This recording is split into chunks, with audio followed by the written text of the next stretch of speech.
Le débat convainc-moi sur le plateau de matin. Ndiden Patrice Talon a prêté serment dimanche dernier pour un second mandat. Le chef de l'État a décliné les grandes orientations de ce second mandat. On retient le social. Les réformes au plan politique et institutionnel vont continuer.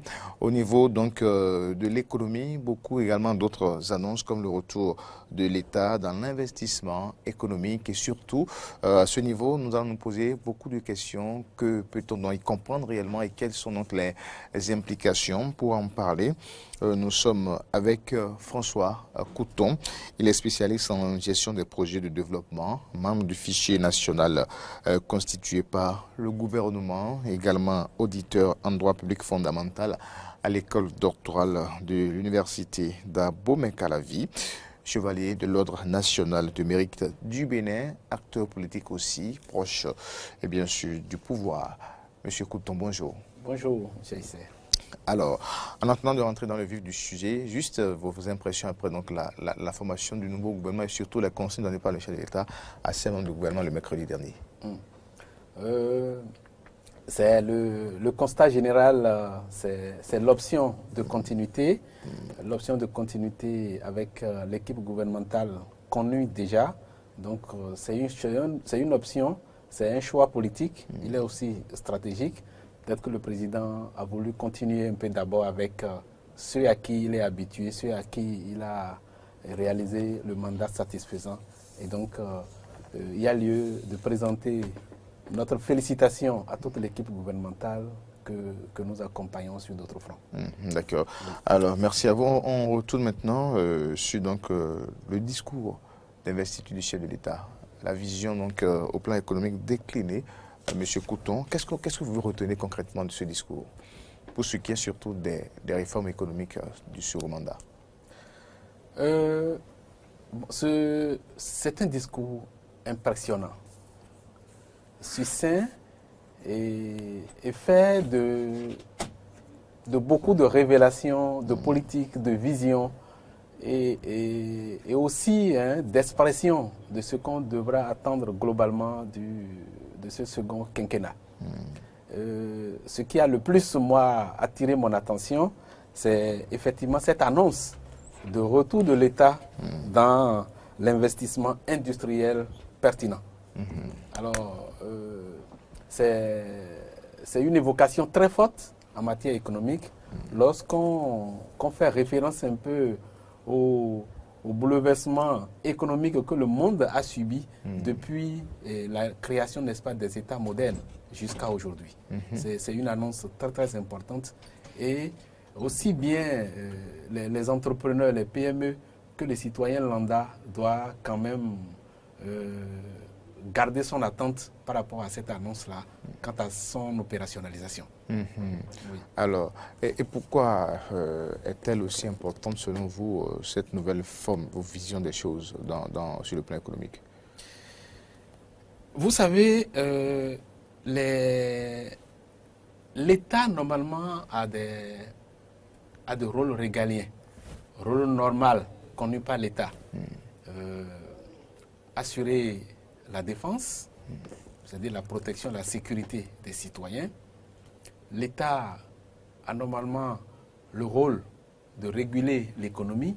Il n'est pas attendu que l'État, dans une option libérale que nous avons, l'option que nous avons faite, que l'État devienne un acteur majeur de l'entrepreneuriat, ni, n'est-ce pas, de l'entreprise. L'État doit assurer la justice, l'État doit assurer l'éducation, l'État doit assurer l'encadrement global du système social et économique, et non l'État investisseur. On ne s'était pas attendu à cela, mais lorsque vous prenez l'évolution économique du monde, vous avez certainement entendu parler de la crise économique, la crise alimentaire de 1929.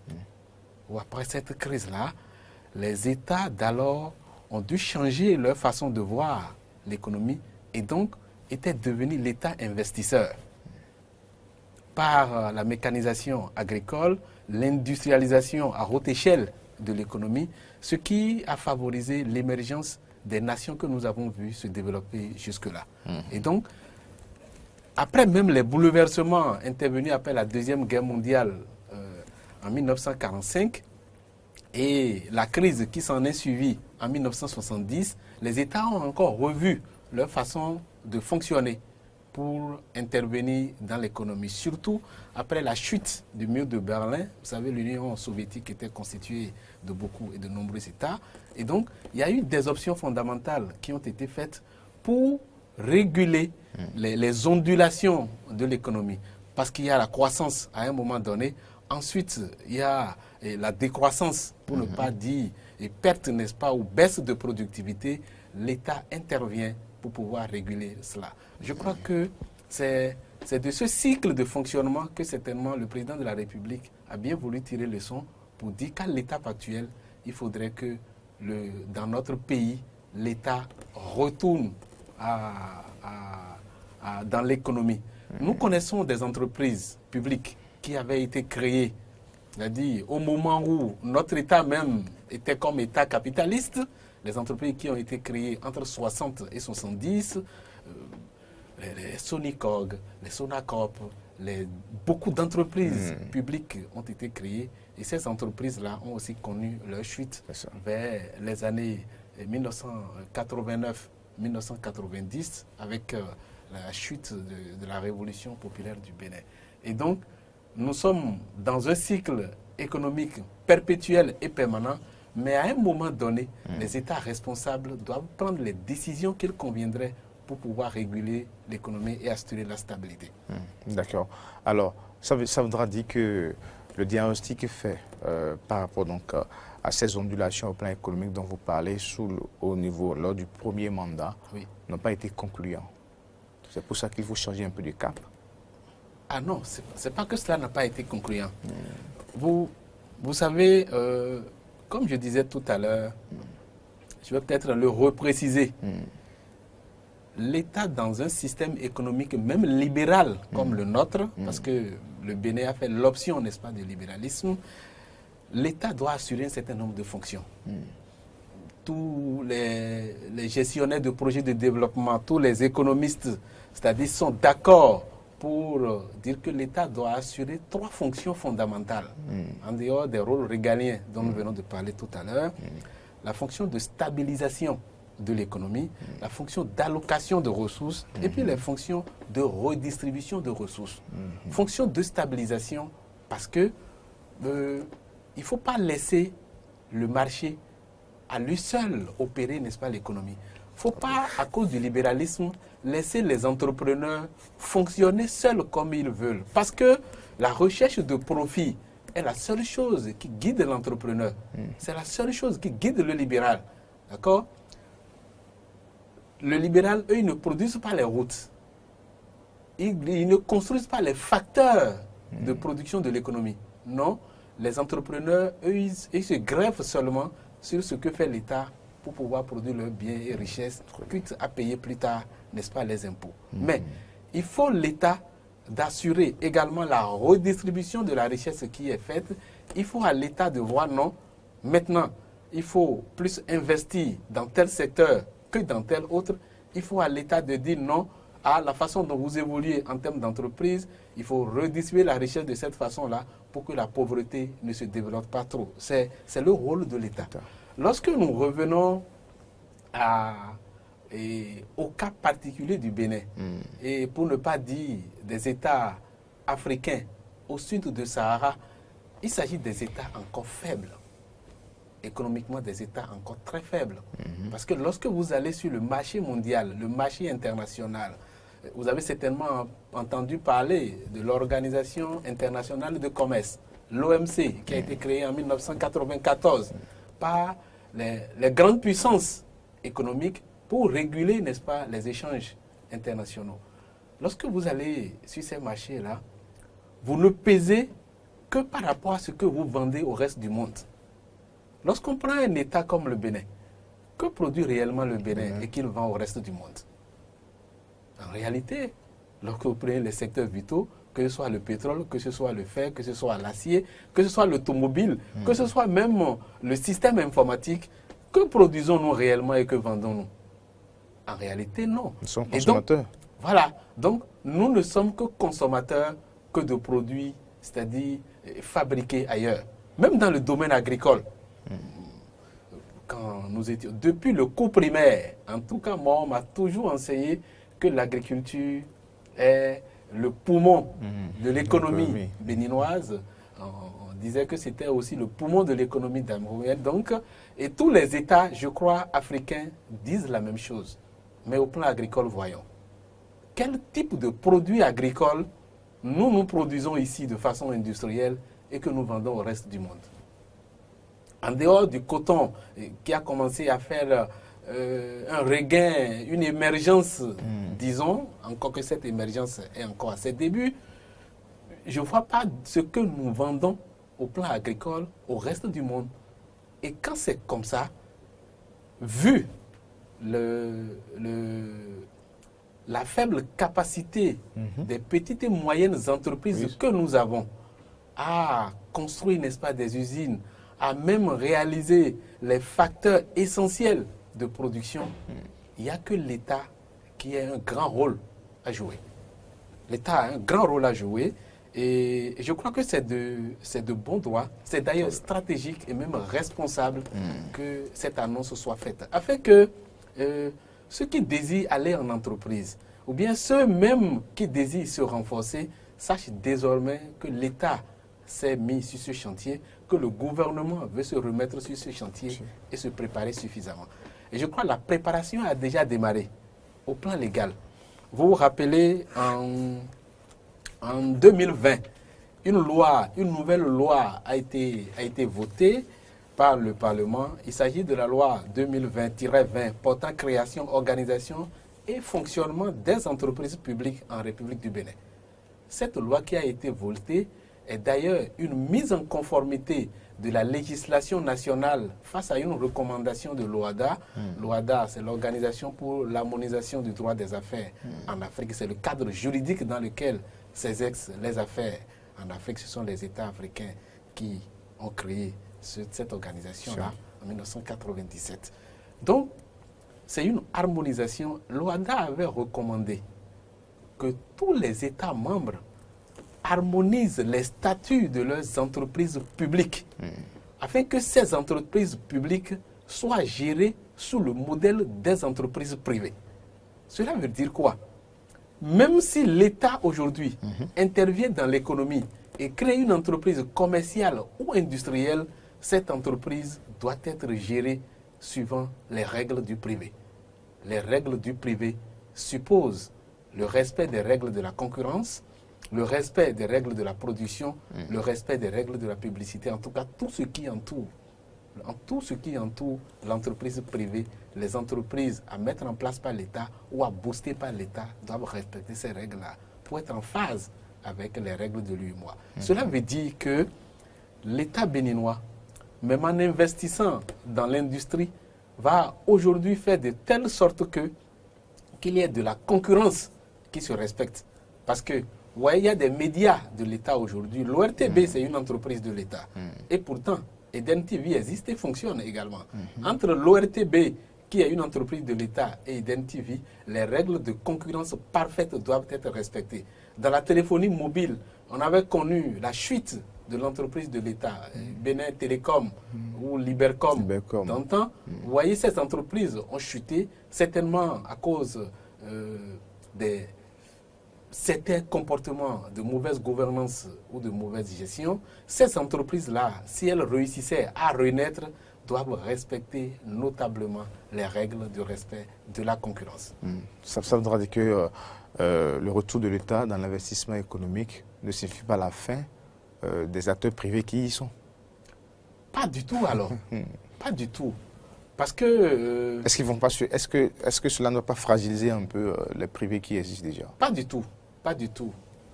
Le retour de l'État dans l'investissement économique et industriel, je voulais ajouter pertinent, comme l'a dit le président de la République, parce que c'est pertinent et ce n'est pas n'importe quel investissement. Je pense qu'il y a deux intérêts majeurs. Le premier, l'opérateur économique béninois, l'opérateur économique béninois qui voudrait bien s'investir dans les secteurs que veut bien booster, n'est-ce pas, le gouvernement, trouve une opportunité pour se faire ici. Vous savez, aujourd'hui, l'État embryonnaire, archaïque, voire même regrettable dans lequel se trouve notre agriculture. Dans l'agriculture aujourd'hui, pour que l'agriculture soit rentable, véritablement, il faut une intervention forte de la puissance publique. Sinon, aucun privé, aucun entrepreneur privé, béninois, même fût-il étranger, ne peut pas aujourd'hui investir dans l'agriculture avec les difficultés que nous avons à l'accès aux facteurs de production et réussir à pouvoir en atteindre la rentabilité. Il y a lieu qu'on suive alors l'État dans cette démarche-là pour que les privés béninois et même étrangers qui veulent, n'est-ce pas, s'investir puissent profiter des conditions à créer par l'État. Parce que l'entrepreneur peut aller installer une usine à Kérou, ou bien peut aller installer une usine pour exploiter l'or de Perma. Mais l'entrepreneur ne fera jamais la route qui va quitter Perma pour ici. C'est l'État de jouer ce rôle-là. Quand on parle de la mécanisation de l'agriculture aujourd'hui, combien d'entrepreneurs béninois est capable d'acheter ou de faire fabriquer de machines de grande importance à moindre coût et de pouvoir produire du soja, du coton, ou bien du maïs, ou bien du mil, et pouvoir vendre. Donc, ce n'est que l'État qui peut jouer ce rôle-là. Il y a aussi que dans notre pays, n'est pas développé les notions comme les sociétés de capitaux, le travail ensemble, le travail en groupement n'existe pas encore. Je crois que c'est une opportunité pour lever un coin de voile sur ces outils qui ont été utilisés par les nations développées pour en arriver au niveau où ils en sont aujourd'hui.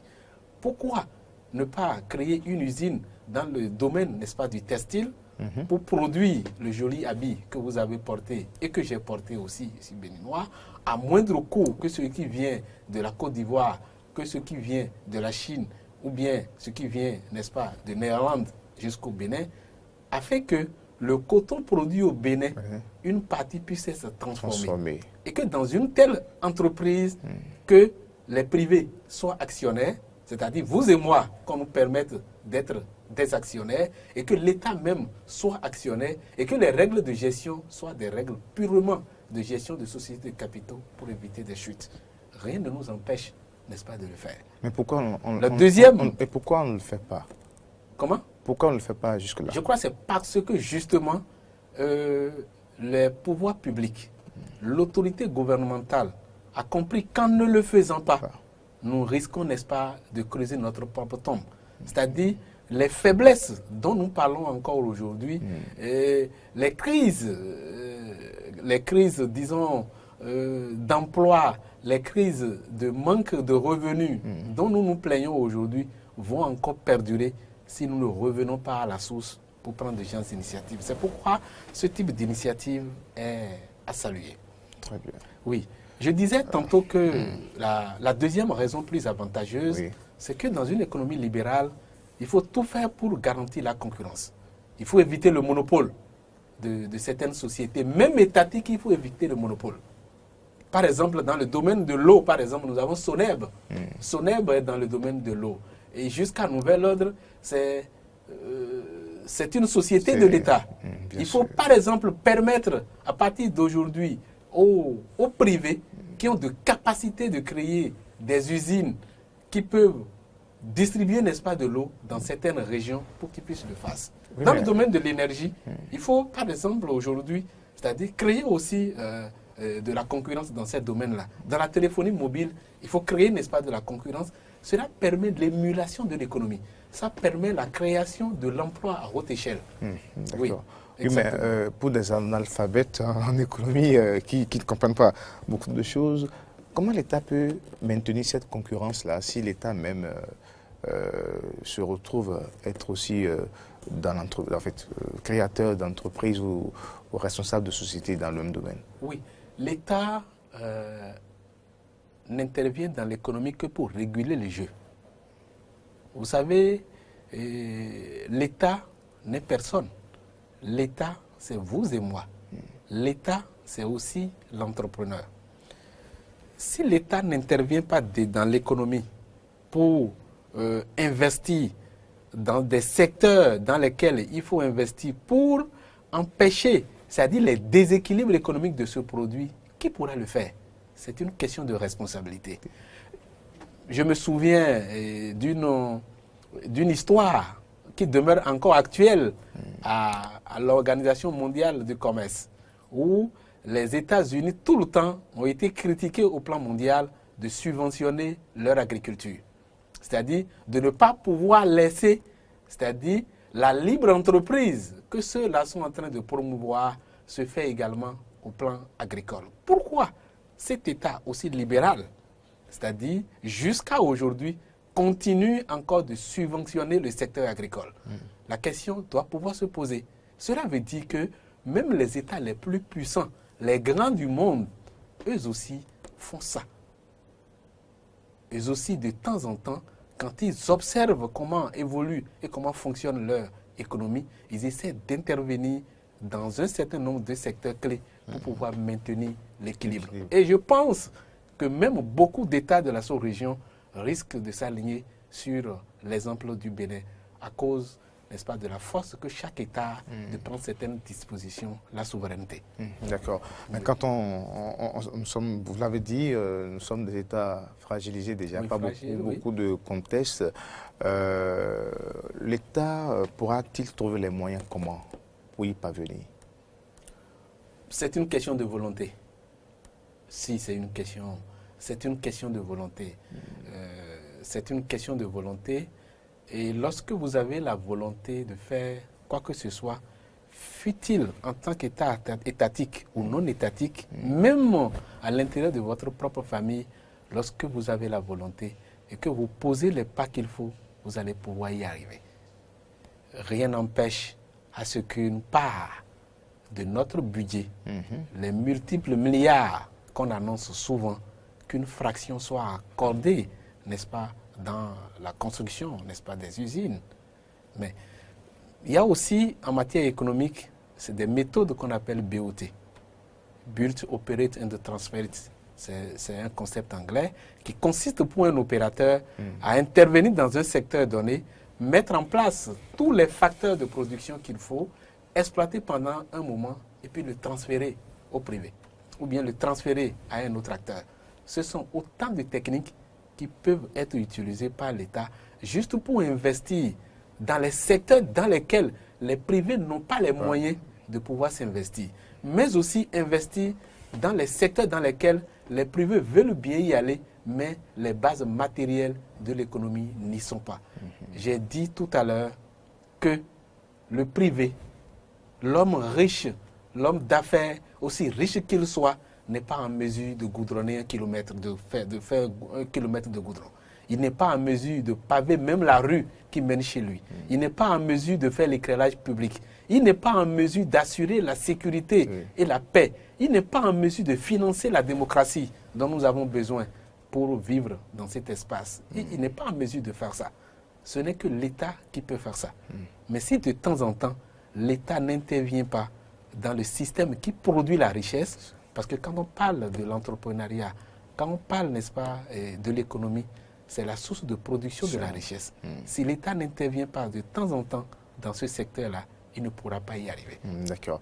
Alors, en quoi cela donc peut contribuer à la réduction du taux de chômage et de la pauvreté au Bénin? Oui.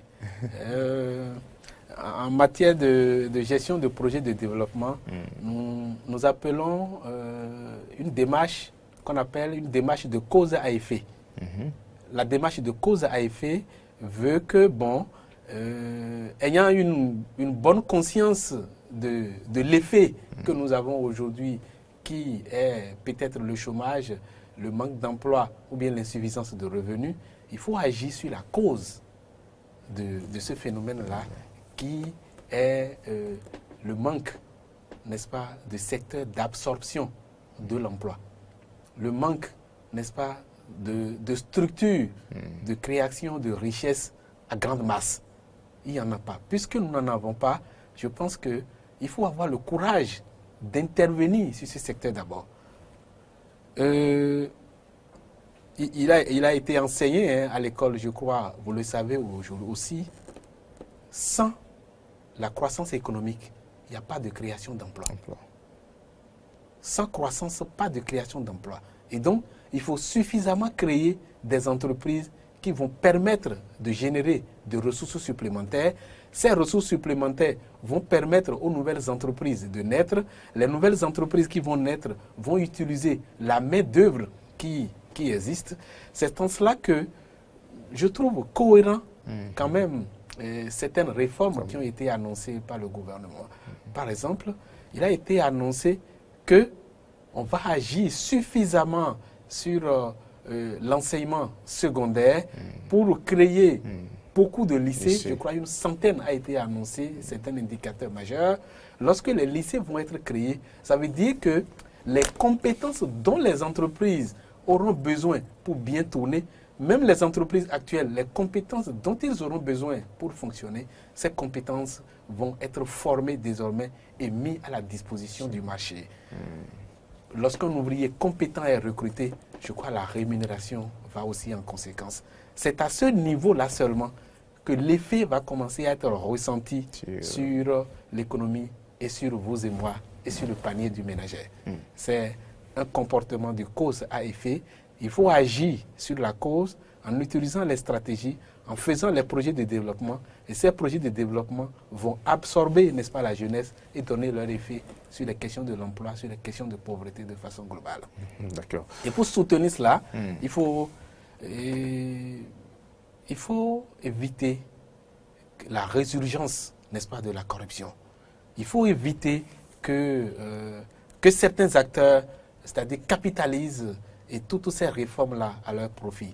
Il faut vraiment y travailler, il faut y veiller. Et les acteurs politiques sont ceux-là qui, normalement, doivent avoir le courage de veiller à ce que les réformes et l'effet des réformes ne soient capitalisés que par certaines personnes seulement.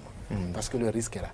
Ça veut dire que vous invitez le gouvernement à rester ferme dans sa lutte contre l'impunité et la corruption. Oui, c'est nécessaire. C'est nécessaire, surtout les crimes économiques, pour que les entreprises qui vont se mettre en place ne subissent pas les sorts de leurs prédécesseurs.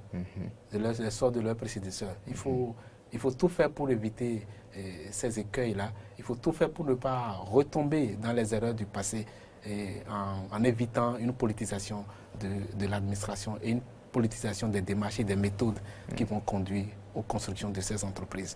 Je disais tout à l'heure que rien n'empêche une démarche qui consiste que nous voulons construire une usine de 50 milliards, par exemple, de coûts, qu'on permette aux privés que nous sommes, aux citoyens que nous sommes, de prendre des participations directes dans ces usines-là, c'est-à-dire d'être actionnaires, d'être investisseurs, l'État aussi d'être investisseur, même les collectivités territoriales décentralisées d'être investisseurs, afin que ces entreprises puissent être construites sous ce modèle-là. Mais le personnel compétent qui va gouverner, gérer ces entreprises-là, peuvent ne pas être des politiques.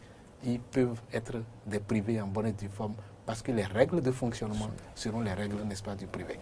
Merci Monsieur François Couton. On a décrypté avec vous sur le discours du chef de l'État, notamment les nouvelles orientations concernant le domaine économique, comme le retour de l'État dans l'investissement économique. Et bien sûr, c'est un discours impressionnant, vous l'avez dit, c'est une décision pertinente, vous l'avez expliqué sur ce plateau. Cela permet à l'opérateur économique béninois, bien sûr, d'être plus rassuré et de hisser un peu plus, bien sûr, dans ses affaires. Et puis, un deuxième intérêt, vous avez trouvé à partir de cette décision, cela garantit donc la concurrence, ce qui va contribuer fortement à la croissance économique, à redistribuer plus tard, et bien sûr, dans le domaine économique pour régler, et bien sûr, les problèmes sociaux. Merci à vous, Monsieur Couton. Je rappelle, vous êtes spécialiste en gestion de projets de développement, membre du fichier national constitué par le gouvernement. Vous êtes aussi auditeur en droit public et fondamental à l'école doctorale de l'université d'Abomey-Calavi. Pour citer rien que cela, vous êtes chevalier de l'ordre national du Bénin, acteur politique également. Merci d'avoir accepté donc et bien sûr opiné et nous a permis justement de comprendre un peu les implications et surtout et bien sûr ces annonces fortes faites par le chef de l'État lors de son discours d'investiture le dimanche dernier. Nous sommes disponibles à vous accueillir sur ce plateau, mieux comprendre davantage, bien sûr, l'évolution dans le domaine des affaires, dans le domaine économique. Merci à vous et passez d'agréables moments. Bonne journée à vous et bon week-end à vous également. Merci.